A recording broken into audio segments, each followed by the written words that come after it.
Olá, pessoal, seja bem-vindo ao Intensiflix, canal criado para promover conhecimento e atualização gratuitos em medicina intensiva. E o nosso vídeo de hoje é sobre ilho adinâmico no paciente crítico.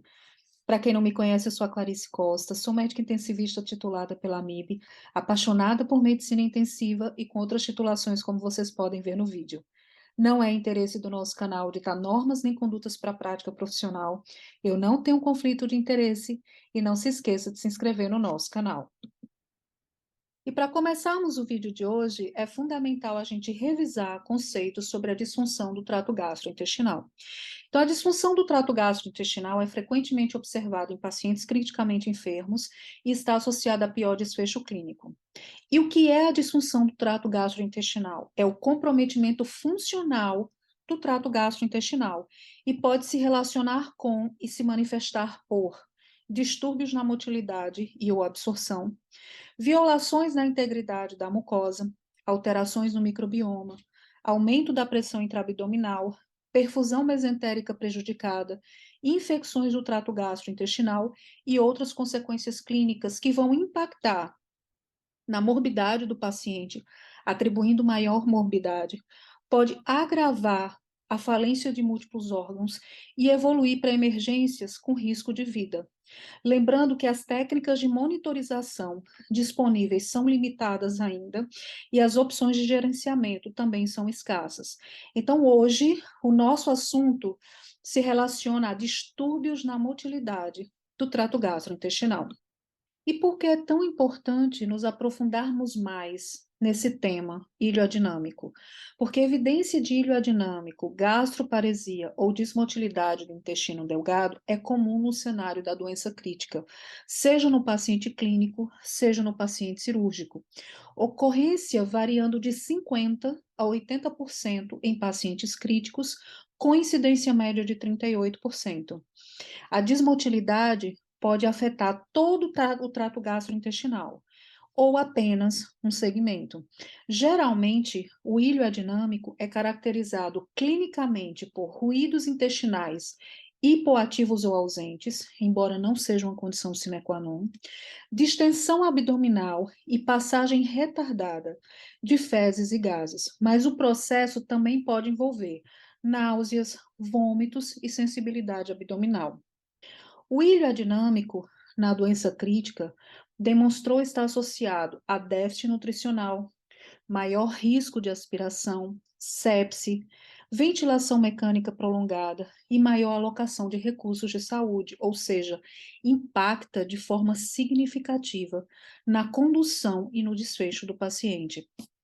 A presença de ilho adinâmico ou disfunção gastrointestinal na doença crítica identifica um paciente com maior risco nutricional, com maior probabilidade de complicações e resultados adversos.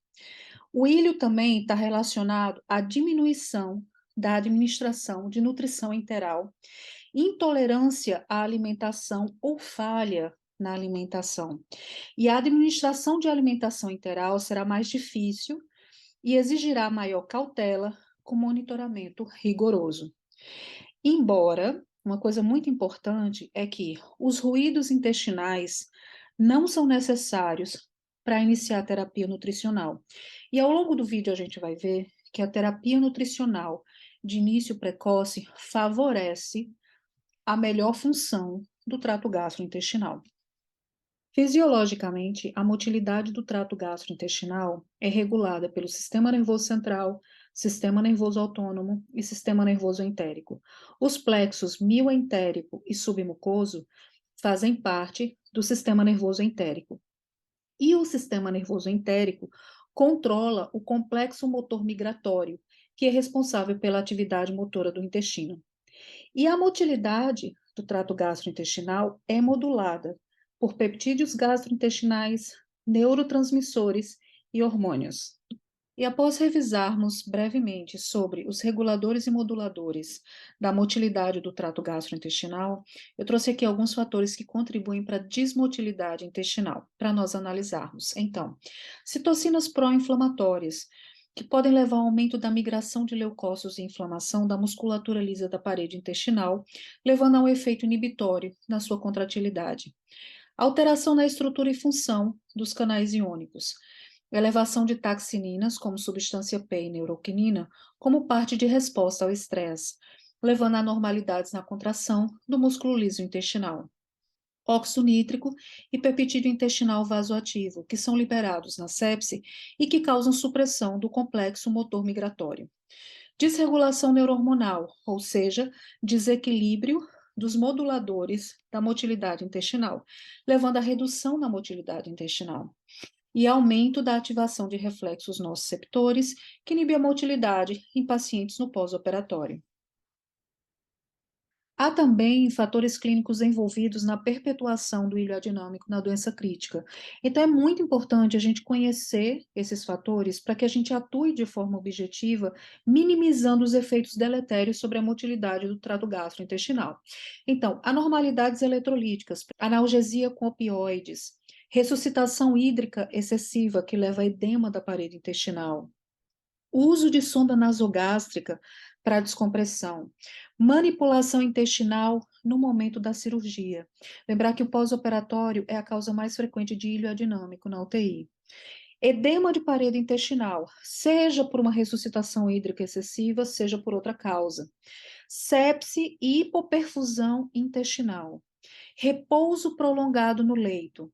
Alteração na flora intestinal, ou seja, disbiose, com surgimento de um microbioma patológico, também conhecido como patobioma.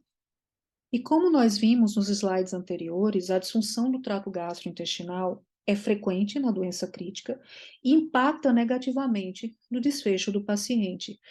Hoje, nesse vídeo, nós estamos estudando um tipo de disfunção gastrointestinal relacionada à motilidade, que é o ilho adinâmico.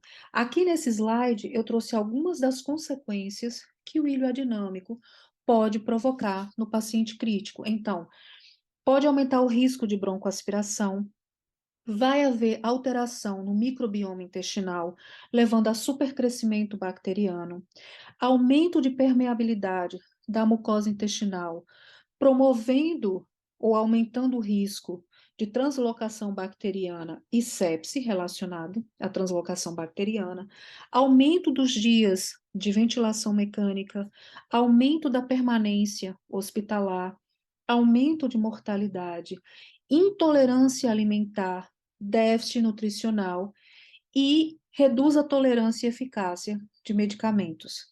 Por isso que é tão importante a gente entender mais e nos aprofundar no tema disfunção gastrointestinal na doença crítica. E para concluir o nosso vídeo de hoje, eu trouxe algumas orientações para manejo clínico do paciente de acordo com o que nós temos na literatura. Lembrando que é importante a gente tentar definir a causa do ilho adinâmico, assim como minimizar os fatores clínicos envolvidos na perpetuação desse ilho. Então, em relação à nutrição, de acordo com a literatura, o início precoce da nutrição favorece a boa função do trato gastrointestinal e que ruídos hipoativos ou ausentes não seja o único ponto a retardar o início da alimentação. A alimentação intermitente pode aumentar a tolerância e reduzir a desmotilidade gastrointestinal quando comparada à alimentação em infusão contínua, que a gente deve ser um pouco mais rigoroso também no controle da glicemia, mas que mais importante do que isso é evitar grandes variações de glicemia no nosso paciente. Os eletrólitos devem ser repostos, então a gente precisa tratar os distúrbios hidroeletrolíticos. Os mais frequentemente envolvidos são distúrbios do potássio, magnésio e fósforo. Fundamental também o gerenciamento de fluidos, para evitar edema de parede intestinal e aumento de pressão intraabdominal. Em relação a medicações, laxativos ou polietileno-glicol ajuda a manter a passagem de fezes e gases, ou seja, facilita o nosso manejo.